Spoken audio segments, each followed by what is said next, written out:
कराची में गुल प्लाजा की आग ने कई घरों के चिराग गुल कर दिए। 33 घंटे बाद भी शोले मुकम्मल काबू में ना आ सके। ग्राउंड फ्लोर पर दोबारा आग भड़क उठी है।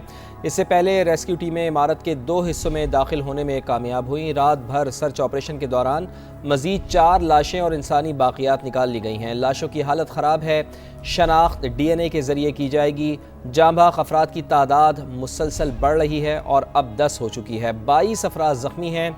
60 से ज़ायद अफराद अब भी लापता हैं। किसी का भाई, किसी का बेटा तो किसी का वालिद।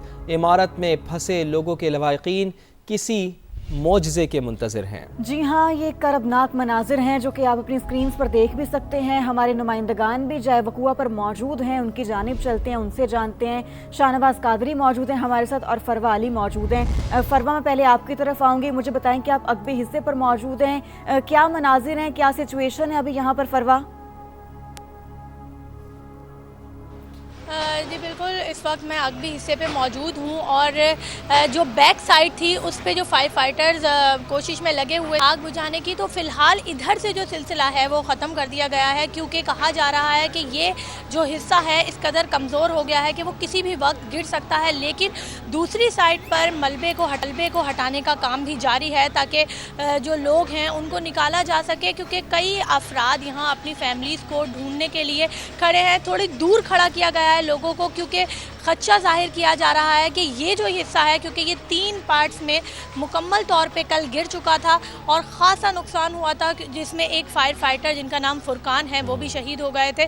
तो कहा जा रहा है कि ये वाला हिस्सा जो कोडर वो गिरा तो बहुत ज़्यादा नुकसान का बाइस बनेगा, और चूँकि ये कोने पे है तो इस वजह से भी कल तमाम जो ब्लॉक्स थे वो हटा के रास्ते को और ज़्यादा वसी कर दिया गया था।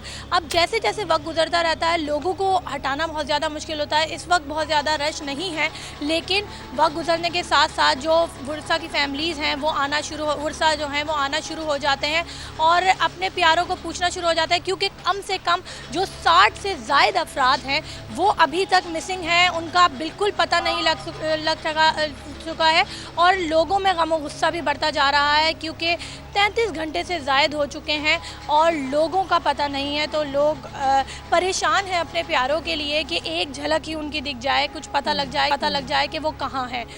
तो ये सूरत हाल का सामना है। हैवी मशीनरी है और फिलहाल जो है वो फायर ब्रिगेड की गाड़ियाँ जो हैं वो काम करने से रुक चुकी हैं और हैवी मशीनरी के ज़रिए मलबा हटाया जा रहा है। जी ठीक है, अक़बी हिस्से में आप मौजूद हैं फरवा, और आप बता रही हैं कि हैवी मशीनरी के ज़रिए यहाँ से मलबा हटाने का काम जारी है। आप शाहनवाज अली कादरी भी हमारे साथ मौजूद हैं।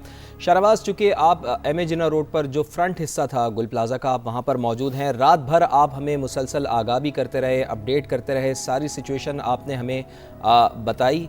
इस वक्त बताइए कि क्या सूरत हाल आप यहाँ पर फ्रंट साइड पर देख रहे हैं, और जिस तरह फरवा भी हमें बता रही थी कि जो लोग अंदर फंसे हुए हैं उनके प्यारे यहाँ पर रात भर यकीनन मौजूद रहे होंगे, किसी पल उनको करार नहीं आ रहा होगा। क्या सिचुएशन रही और अब यहाँ पर हुक्काम क्या बताते हैं? कूलिंग का अमल भी यहाँ पर जारी रहेगा? आज दिन भर क्या होता रहेगा? इस बारे में क्या आगाह किया है रेस्क्यू हुक्काम ने? बिल्कुल 35 घंटे से ज़ायद होने वाले हैं और ये आग कंट्रोल में नहीं आ रही। रेस्क्यू हुकाम की जानिब से कई मरतबा दावा किया गया कि आग पर लिया गया है, लेकिन एक बार फिर हमने देखा कि आग भड़क उठती है। यहाँ पर जो कूलिंग का अमल था उसको भी कुछ देर के लिए मौखर किया गया था और पानी का इंतज़ार किया जा रहा था और कुछ नई मैन पावर का इंतज़ार किया जा रहा था। अब वो यहाँ पर आई है और एक बार फिर यहाँ पर कूलिंग का अमल शुरू कर दिया गया है। मैं इस वक्त जो फ्रंट साइड पर मौजूद हूँ, यहाँ खासी बुरी सूरत हाल थी, लेकिन रात 12 घंटे से अगर हम बात करें, गुज़श्ता 12 घंटों की बात करें तो अब यहाँ पर सूरत हाल खासी बेहतर हुई है और यहाँ पर आग हमें तो नज़र नहीं आ रही, लेकिन इस हिस्से को कहा जा रहा है कि ये खासा मखदूश हो चुका है और किसी वक्त भी गिर सकता है। जिस तरीके से पिछले हिस्से में काम रोक दिया गया था कि वो उसने झटका लिया था, इसी तरीके से यहाँ पर कहा जा रहा है कि ये हिस्सा भी मखदूश हो चुका है और किसी वक्त भी गिर सकता है। लेकिन अब जो फायर हुकाम है उनकी जानिब से ये दावा दावा किया जा रहा है कि आग चाहे बुझे या ना बुझे, अब वो अंदर दाखिल होंगे और उन्होंने कोशिश की है कि मुख्तलिफ ऐसे पॉइंट्स को सेलेक्ट किया जाए जहाँ से वो अंदर दाखिल हो सकते हैं। रात में भी हमने देखा कि 2 टीमें 2 मरतबा जो है ग्राउंड फ्लोर के अंदर उतरी हैं, फर्स्ट फ्लोर के ऊपर उतरी हैं और वहाँ से उन्होंने 4 बॉडीज़ निकाली हैं। इस अफसोसनाक साने में अब तक हलाकत जो तादाद है वो 10 तक जा पहुँची है। 9 बॉडीज़ जो है मुकम्मल निकाली गई हैं और एक जो इसको बॉडी हम तस्वुर कर रहे हैं वो मुख्तलिफ पार्ट्स की सूरत में मिली है और 20 से ज़ायद इसमें ज़ख्मी है। और अब भी बताया जा रहा है कि 60 के करीब जो ऐसे अफराद हैं जो लापता हैं। रात भर हमने यहाँ पर रहे हैं, पूरी रात यहाँ पर गुजारी है और यहाँ पर हमने देखा है कि कई लोग ऐसे थे जिनका ये दावा था कि उनका जो प्यारा है वो इसके अंदर मौजूद है और उसकी इतला नहीं मिली। हमने कई लोगों से बात करने की कोशिश की तो वो खासे नाराज़ थे। उनका ये कहना था कि यहाँ पर जो इंतज़ामिया है वो प्रॉपर तरीके से काम नहीं कर रही और जिस तरीके से काम करना चाहिए उस तरीके से नहीं होगा। मेरे कैमरामैन अगर रिजवान आपको मॉर्निंग की शो तो सामने की जानिब आप देख रहे होंगे कि यहाँ से धुआं निकल रहा है। ये सबसे अहम पॉकेट है, यहाँ से धुआं जो है बार बार बाहर निकलता है और उसको बार बार फ्लेम डाउन करने की कोशिश की जाती है। बराबर वाला जो रिम्पा प्लाजा है वो भी बुरी तरह मुतासिर हुआ है और एक अहम तरीन बात यह है कि छत के ऊपर इस वक्त मुतादिद गाड़ियाँ मौजूद हैं जो बिल्कुल इस वक्त ठीक हालत में हैं और बहुत सारी स्कूटर्स मौजूद हैं जो इस वक्त बिल्कुल ठीक हालत में हैं। खुदा ना करे अगर ये बिल्डिंग ज़मीन बोस होती है तो वो तमाम की तमाम गाड़ियाँ बुरी तरह तबाह हो जाएंगी। सामने की जानिब आपको इस वक्त जो नज़र आ रही है वो स्नार्कल है, उसके पास भी पानी ख़त्म हो चुका है और वो आपसे कुछ देर कल जो है यहाँ पर फायर फाइटिंग कर रही थी, कूलिंग कर रही थी, लेकिन अभी इनके पास पानी ख़त्म हुआ है और अब इस सिलसिले को रोका गया है। और अब देखना ये है कि आज पूरे दिन जो है किस तरीके से ऑपरेशन को लेके चला जाता है, क्योंकि तो अब अफसरान की जानिब से कहा जा रहा है कि रेस्क्यू हुकाम से कोई बात हुई, उनकी जानिब से कुछ बताया गया कि उन्होंने क्या प्लान तरतीब दिया कि किस तरह से इस प्रोसेस को, इस ऑपरेशन को अब आगे लेकर चला जाएगा और दूसरे डेड बॉडीज की शनाख्त के हवाले से क्या लाइहामल तरतीब दिया गया, क्या वो डीएनए के थ्रू होंगी?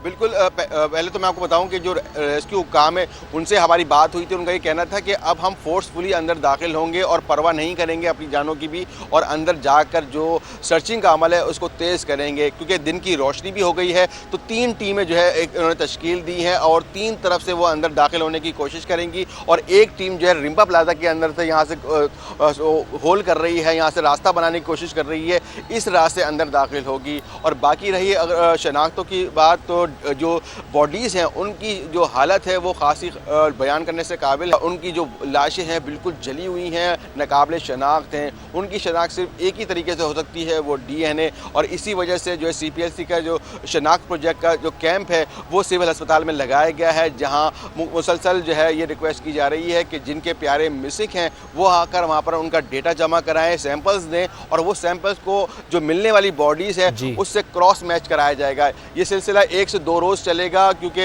कराची यूनिवर्सिटी भेजा जाएगा सैंपल, वहां से मैचिंग होगी। कह रहे हैं कि ये सिलसिला 1-2 रोज जारी रहेगा और 3 टीमें भी तश्कील दी गई हैं। जो ये कह रही हैं रेस्क्यू हुकाम ये बता रहे हैं कि चाहे आग बुझे या ना बुझे, लेकिन वो कोशिश करेंगे कि अब गुल प्लाजा में दाखिल होंगे ताकि अगर कोई वहाँ पे ज़िंदा है तो उसको बचाया जा सके। गुल प्लाजा में लगी खौफनाक आग ने सैकड़ों घरानों के चिराग गुल कर दिए हैं। 1200 दुकानों पर मुश्तमिल प्लाजा और मेज़नाइन फ्लोर मुकम्मल तौर पर तबाह हो चुका है।